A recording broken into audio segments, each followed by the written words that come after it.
Yo les bots, aujourd'hui on se retrouve pour une vidéo 10 choses que vous ne savez sûrement pas sur Minecraft, mais 10 choses que je pense personne ne sait ou sache, je sais plus. Et on commence tout de suite. Premièrement, savez-vous que pour vous arrêter très facilement avec Zelytra, faites juste un tourbillon sur le côté, tournez, tournez, tournez, et vous allez voir, vous allez prendre que vous allez rien prendre comme dégâts de chute. Bon, bien sûr, il ne faut pas s'y prendre à ras du sol. Deuxièmement, quand vous appuyez sur la touche slash 2 points d'un clavier non compressé, ou de la partie clavier compressé, vous pourrez directement, non pardon, c'est la touche égale et plus, vous pourrez directement taper une commande. Troisièmement, vous pouvez faire spawner un backpack avec la commande qui est dans la description. Adoptez-le et il vous suivra partout.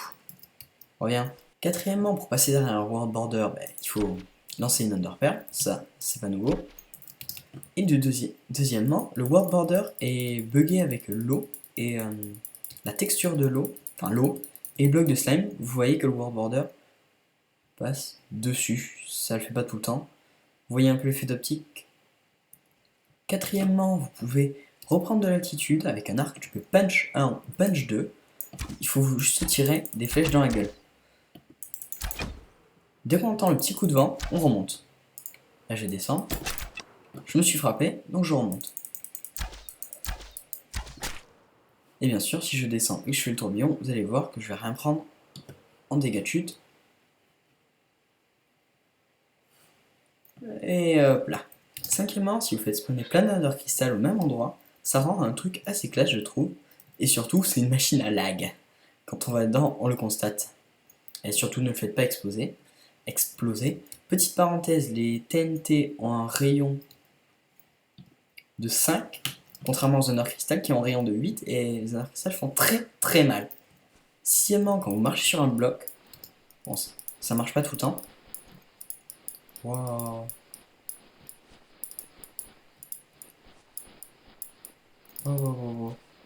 Voilà.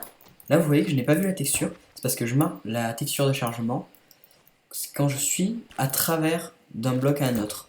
Quand je suis dessus, des fois je vois pas. Enfin, c'est glitché. Dès que vous marchez sur un bloc, vous avez des chances de ne pas voir la texture.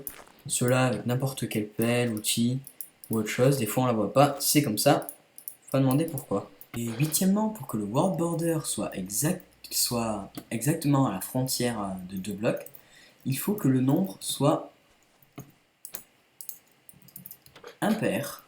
Comme ça, il se mettra là. Parce qu'en fait, la distance, c'est le centre. Là, j'ai mis 111. Donc 111 entre là-bas au fond et ici. Donc c'est pour ça que c'est en plein milieu des blocs. Contrairement à si je mets 110 qui est un nombre pair, ça va se retrouver sur un bloc. Petit 9, quand vous entrez dans un commande bloc et vous tapez une commande, si vous faites tab, la commande va se compléter toute seule. Et oui, c'est la fin. Dixièmement, les structures void qui se give, pareil que les structures blocs, retiennent l'eau. Donc j'ai pensé à un truc super cool avec. C'est par exemple pour faire ça dans les maps aventure. J'aime vous faire que quelqu'un tombe dans la lave. Au lieu de mettre une pancarte, vous mettez des structures void et ça se voit pas, on passe à travers et c'est super. Par contre, dès qu'on pose un bloc sous un structure void, le structure void se barre. Et c'est la fin de ce 10 choses que vous ne savez peut-être pas sur Minecraft. Les commandes sont dans la description et je vous dis salut!